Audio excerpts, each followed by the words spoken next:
What's up everyone, thank you so much for checking out this video. So today I'm going to go over the pros and cons of the Canon PIXMA PRO-100. I've had this printer for about 3 years now, so I believe that's enough time to really bring out the pros and cons and tell you guys what those are. But before we begin, if I can ask you guys to like this video, subscribe, and comment below, that would be so great. And now let's begin. So let's start off with the pros of this printer. The printer itself is fairly inexpensive compared to the competitors. I paid about $350 for mine, where you can get this for a rebate if you buy a camera off Canon, and usually comes down to $99. I'm also always seeing really great deals on local marketplaces like Facebook, and also eBay has really great deals on this printer. The print quality of this printer is absolutely beautiful. I printed all the way down to 4x6, 8x10s like this photo, and also all the way up to 13x19 just like this photo. The detail in these prints are beautiful. The colors are to be expected with the Canon printer, just beautiful colors, great contrast, and the quality is just outstanding. And just like mentioned, the sizes of the paper you can use all the way up to 13x19, all the way down to 4x6, which is great to print different sizes whenever you want. Another great thing about this printer is that the paper that you use is fairly cheap. In one of my past videos I talked about it just a little bit, but you can get 50 sheets of Canon semi-gloss paper for only $17 on Amazon.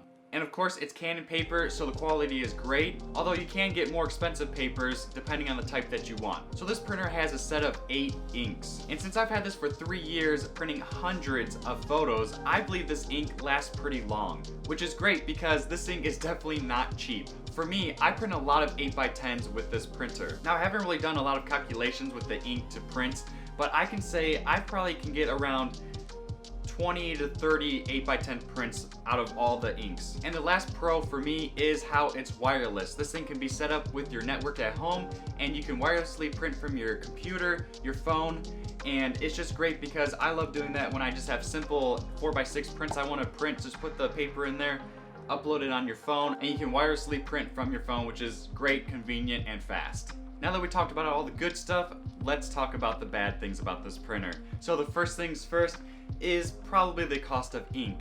The ink from Canon is not cheap. When you need to replace all 8 of them, you're looking at about $110 to replace all the colors that you need for this printer. Although there are third-party inks for a lot less, the quality may not live up to the standards of Canon. I haven't had this happen to myself, but I've heard online that the third-party inks can damage the print head in the printer, which I could believe. Now, I don't know if this one's just me, but I had a lot of problems with black and white photo prints from this printer. A lot of times when I print black and white with this printer, it doesn't come out true black and white. A lot of the times, it comes out very warm or cool, but I have yet to have a really nice black and white print from this printer. Another downside is how heavy and bulky this thing is. This thing is fairly large and it weighs about 40 pounds. So you're definitely going to need a dedicated space in your office for this or your studio. And don't expect to bring it with you on location or anything like that. I was reading a lot about this too online, is that the print head breaks. I had mine for about a year and it did fail on me. I'm not really sure what caused the problem, but Canon took care of it because I was inside the 1-year warranty, and they sent me a brand new print head and all new ink.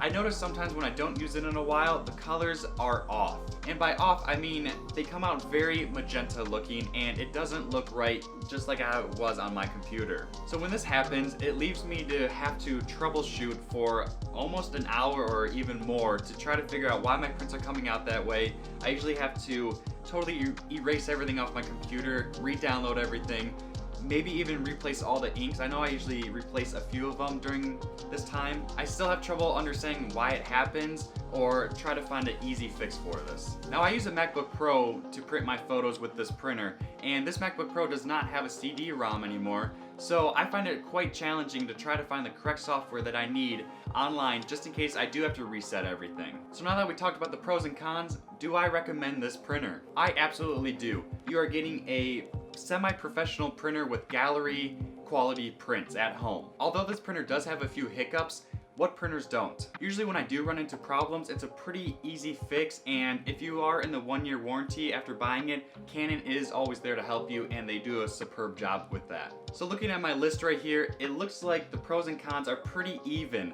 Although you know, some of this stuff may not even happen to you, so the pros may even outweigh the cons. So I think if you are wanting to print from home, I would highly suggest this printer. Even though with the problems it does have, I absolutely love it. I don't see a reason to get rid of it and get a brand new system here. So I would totally recommend this printer, and I think you guys would love it. Great quality, great colors, super easy to use, and great value. So with that being said, I hope you guys enjoyed this video. If you guys have any questions about this printer or anything at all, please leave them below. Like this video, please subscribe. I got a ton of videos coming, and thank you guys so much for watching. I will see you guys in my next video.